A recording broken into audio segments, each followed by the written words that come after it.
Welcome to another edition of Archmere's Three Questions series with the Admissions Dean and Director. We're really fortunate to have a good friend, an old friend of mine, Gil Villanueva from the University of Richmond, who's agreed to answer our questions. In the structure of our normal series, we ask three questions of you, Gil. Usually it leads to maybe question 4 or 5, and we really appreciate you participating today. Awesome. Thank you so much for having me. Absolutely. So Gil, tell us a little bit about your college or university that you'd want every prospective student and their parents to know, and how can they find out more about that during their college search process? Sure. This is my 28th year as a college admission professional, and I've been fortunate that I've been able to serve highly selective schools around the country. It just really means I'm really old, but it also means I think I have a pretty good grasp of the college admission process. So I have a junior in college and a junior in high school. And it's funny how I find myself telling them the same thing that I've been talking about since I had long, beautiful black hair many, many years ago. It was nice, you guys. But here's the deal. I told my son, and now I'm telling my daughter, to account for the value proposition, right? Think about all of the extra things outside of excellent instruction that will benefit you on a day-to-day basis, and let's hope enhance your overall college experience. So the value proposition then are all of the extra things, ultimately, that will spoil you at these wonderful schools. So the University of Richmond, we're really fortunate because we're one of the more well-resourced schools in the United States, given the fact that everything is all and for about undergraduate education. That means that the core of what we do, right, at the center of everything is basically undergraduate education. That means students and faculty, they benefit from all of these disparate things that are pointed at them. So in other words, they get pretty spoiled, right? So Richmond is so fortunate that we're one of, as an example of the value proposition, one of maybe 5 schools in America that guarantees the funding for our students to do their own research, mentored by faculty, but your very own research, or to pursue an unpaid internship over the summertime. So we feel this is something very different that a lot of schools offer, which will benefit our students. The other thing that we are excited about here is the fact that the school works very hard to surround our students with all these different resources on a day-to-day basis so that they can continue, right, their good work and not have to worry about basic things. I'll give you one more example about that. So study abroad, for instance, at the University of Richmond, all financial aid, including merit scholarships, are portable. So I ask my own children, I ask all students to account for that, because that's not always the case at all these wonderful schools, right? Now, the value proposition is always punctuated by outcomes. What are students doing after graduation within 6 months? Not a year, but within 6 months. Are they employed or in graduate school? At the University of Richmond, if you're not employed or in graduate school within 6 months, you're the exception. So having one of the top, number 2, in fact, career services departments in the country, we feel good about making sure that we offer our students the best possible opportunities to move on to bigger and better places. Well, I've always been looking for that stat that tells us what are our resourced universities that then reinvest those funds into their students. And obviously you have those programs like the University of Richmond has, where it's right there. And I know when I pay my tuition, I'm getting a return on my investment in the experiences outside the classroom. I'm still looking for that stat that shows that too, that I can measure all you guys against each other, but what University of Richmond offers with the internships, with the travel, with the research, those are such valuable things that I know our students and families value the opportunity to take advantage of those. If I may just tack that on, there's an actual survey, a satisfaction survey that most colleges will extend to their graduating students. So anything over 90% is really good, but what if it's 96% or higher? That tells you students are really happy with their experiences. In other words, they would do it again, right? And then the last piece is there's ratings out there that talk about the value proposition in terms of what students are actually earning after graduating from these colleges. Colleges that pay you back, for instance, is one of them. The Princeton Review will have that list. And if you look at the top 50 schools, we're so fortunate that Richmond is one of those schools. Great. So we're going to pull from your 28 years of experience here for our second question. Tell us about a recent trend you've seen impacting the admission practices at your school. What is the trend and how will it continue to affect your school and office? Sure, sure.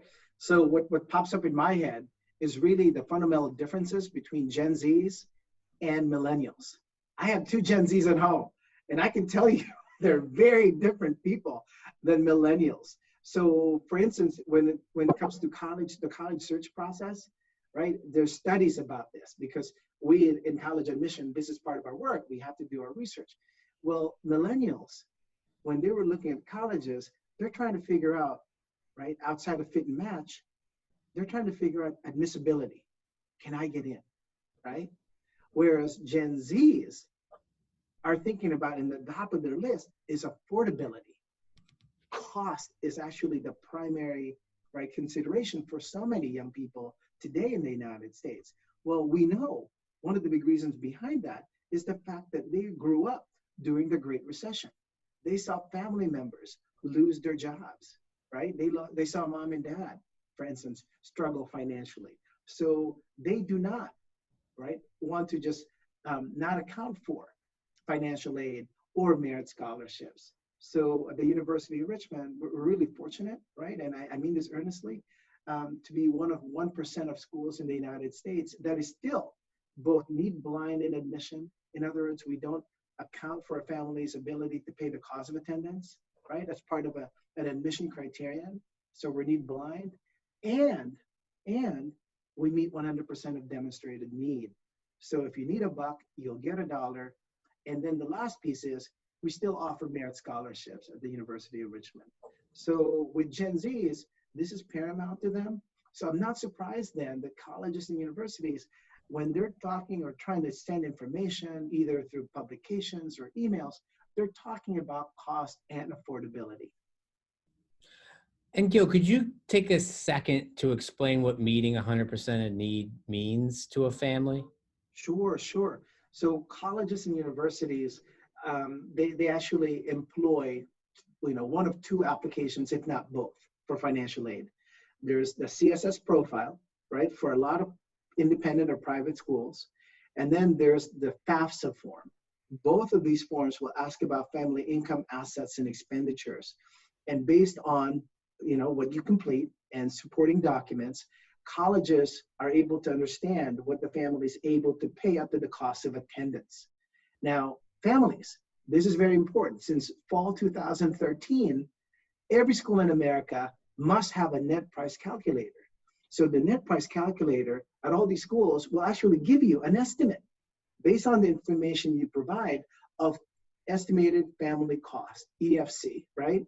So it behooves you to kind of just check this out just to get a sense. But remember, families, right? And I'm talking to mom and dad now, or guardians, if you put in good information, you're going to get a good estimate, right? So if you're not putting in good information, it might not be as accurate, but nonetheless, it's still an estimate. So for us, as far as financial aid goes, at the University of Richmond, whatever the family demonstrates financial need for, let's say our cost of attendance, which is true, is over $65,000. If family X, right, demonstrate need for $50,000, Richmond will meet $50,000 worth of financial aid. So that's something we're really, truly fortunate to be able to do. Great. Thank you, Gil. Oh, by the way, and when we do it, I totally forgot. You want to know the components of financial aid, parents and students, right? So there's grants and scholarships, loans, and work study. What you want from a financial aid award will be more grants and scholarships, monies you don't have to pay back. It's a gift to you. That's what we want, right? You want schools to minimize the loan and work study component. And that is what we do at Richmond. Thank you. All right, final question. Can you please share something about the application reading and decision process that you feel students and families don't truly understand, either general or something unique to Richmond? So first and foremost, don't believe everything you read and what people tell you. You have to go to the experts, right? You have to go ahead and get good information in this process. And you all are so fortunate that at your school, at Archmere, you have excellent resources, right? You have one of the better college counseling offices around who are experts in their field. So partner with your college counselor. And then on top of that, right, when you're looking for all this different information, go to the source, you guys. Don't just believe whatever the news is saying, because sometimes the news, what they're doing, they're trying to sensationalize everything. They sometimes make you think that there's only 8 schools out there. Well, the reality is there's nearly 4,000 colleges and universities all across our great country. And so many are perfect for you, right? So having said that, you know, I want people to think that when you're looking into highly selective schools, these schools like Richmond are fortunate that we tend to have a self-selecting pool. So many of the students applying tend to look alike from an academic standpoint.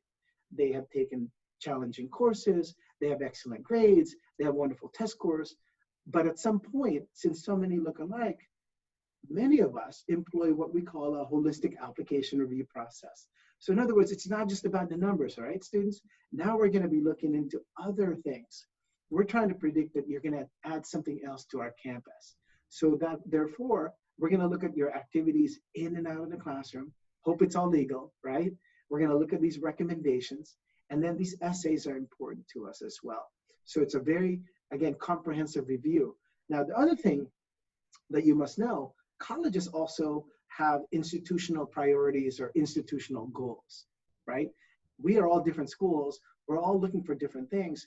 But wait a minute, how can you find out what colleges are looking for? All these schools all over the United States.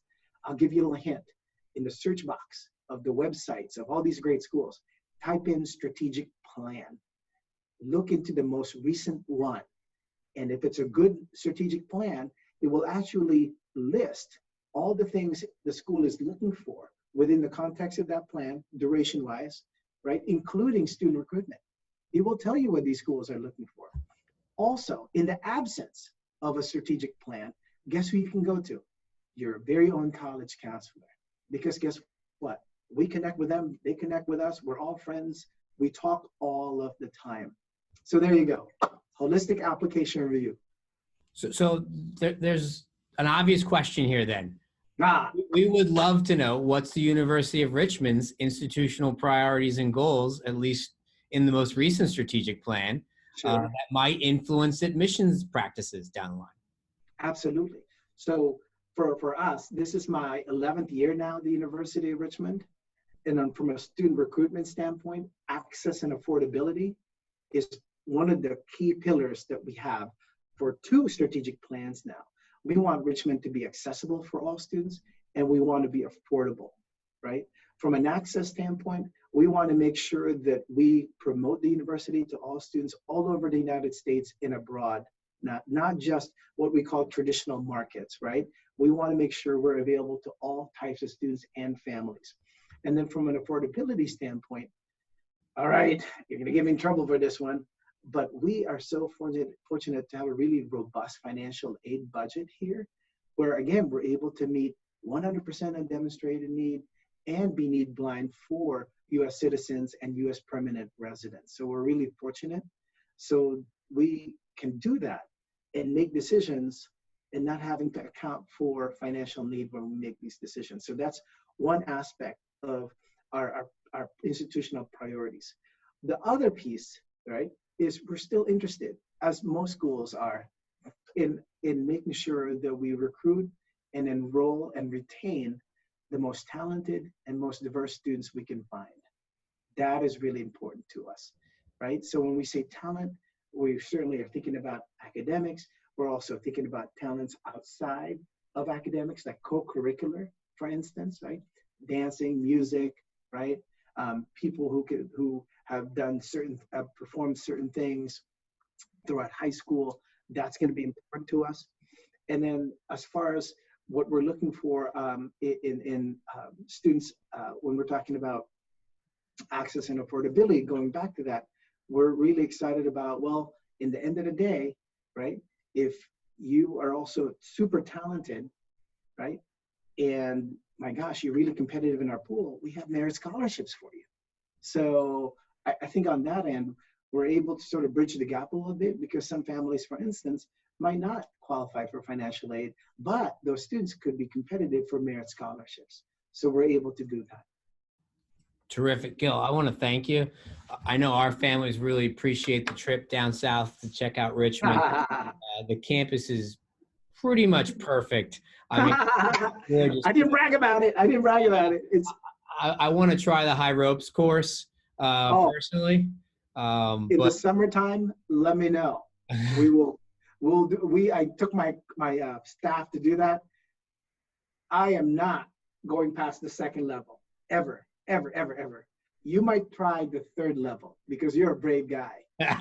I doubt it. Hey, Gil, thanks a lot for participating. We wish you the best of luck with all your admissions decisions coming out in spring yield. And I know you're going to enroll just another amazing class at the University of Richmond. All right. Take care, Archmere. Thank you so much.